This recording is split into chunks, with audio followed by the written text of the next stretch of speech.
All right, welcome to the Hardware Masterclass. This is day 1 of 30, and we are going to build some amazing things. Let's go.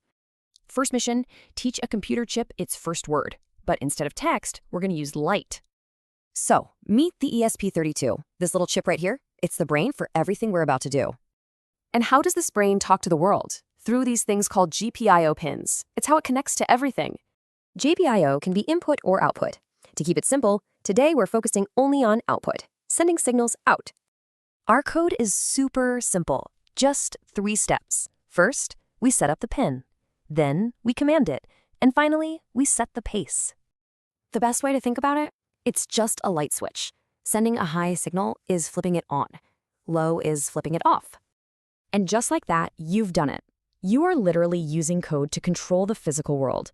How cool is that? Now, this might seem basic, but turning voltage on and off is the foundation for absolutely everything we're going to build.